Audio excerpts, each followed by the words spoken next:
Hisen Berisha e ka kritikuar Lumir Abdigjikun për deklaratën e tij të fundit. Berisha ka thënë se ka pritur që të reagonte dikush në LDK-ja, ish deputet i PDK-s, e ka quajtur kryetarin e LDK-s si njeri sorosian, të njëjtë me Kurtin dhe Osmanin. Lumir Abdigjiku e pas ka kaluar vije në rënd dhe pa kthim, ka shkuar larg, shumë larg dhe ka shkelur rënd me atë deklarat. Lumir Abdigjiku prita 2 ditë për reaguar, jo nga hezitimi, por nga shpresa se do të flisnin vëllezërit e mi të armës, ata që ende janë brenda asaj shtëpie politike që dikur mishëronte vizionin për pavarësi dhe shtet të Kosovës. Prita që nga brenda LDK-s të vinte një reagim kundër një gjuhoj që thyen luftën, për të çmuar sakrificën dhe godet themelet mbi të cilat u ndërtua ky shtet. Por heshtja që mbretëroi brenda asaj shtëpie dikur lugoviane, tashmë nuk është më thjesht devijim filozofik. Ajo heshtje është rreshtim, është bërë një kundërshtare e luftës të lirisë, të pavarësisë dhe të vetë shtetit e Kosovës, një shtet që u ngrit mbi parimet lugoviane të lirisë, barazdisë dhe demokracisë. Përdorimi i termit mercenar në kuptimin e tij të pastër luftarak,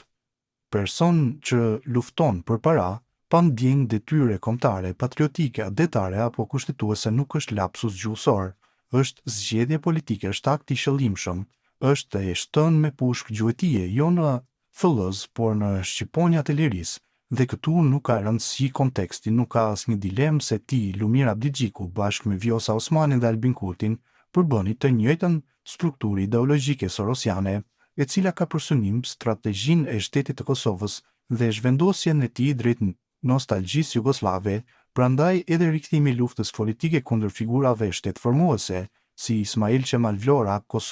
kosovar, apo Hashim Thaçi, shqiptar i Kosovës, është dëshmi besnikërie para padronëve tuaj ideologjik dhe një abuzim i hapur me vetdije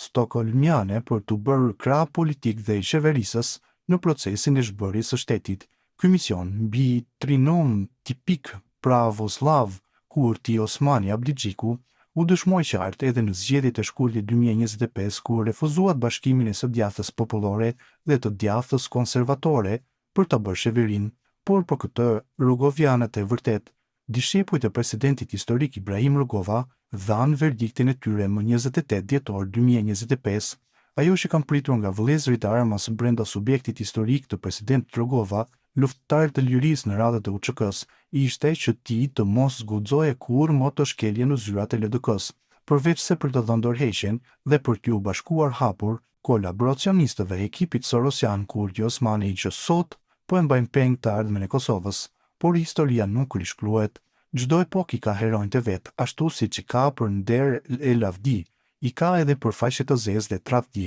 Vitet 90 filluan me heroin vizionar Ibrahim Rugova dhe kulmuan me kryeheroin Hashim Thaçi, me kryekomandantët Salit Çeku, Adem Eshari, Zahir Pajeziti dhe dhjetra figura të tjerë të lavdishëm, të rënë dhe të gjallë të luftës për liri. Prandaj rifillimi i kësaj lufte kundër së djathtës konservatore dhe luftëtarëve me automatik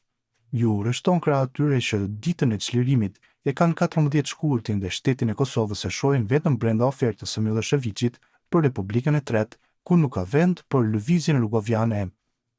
Me këtë doktrinë politike, çështje të caktuara brenda jush bashkë me Vjosa Osmanin po e çojnë me sukses LDK-n drejt zhbërjes. Nëse rifilloni me këtë propagandë, atëherë vazhdoni në misionin tuaj. Pritjet ishin të reflektoni që t'i bashkojnë forcat për ta shpëtuar shtetin nga zhbërësit që erdhën me revolucionin e shamijeve të kuqe.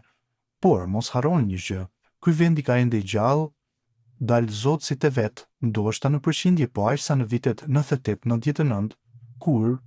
ishin vetëm 0.28% e 2 milionëve, por të mjaftueshëm për ta bërë sërish dallimin, sepse mjeti për mbrojtjen e vlerave themelore të shtetësisë, integriteti territorial dhe sovraniteti politik është arma e jo vota, e pra jo lum. Ata nuk janë mercenarë, ata janë themeli mbi të cilin qëndron ende ky shtet, pavarësisht jush, shkruan ndër të tjera Berisha.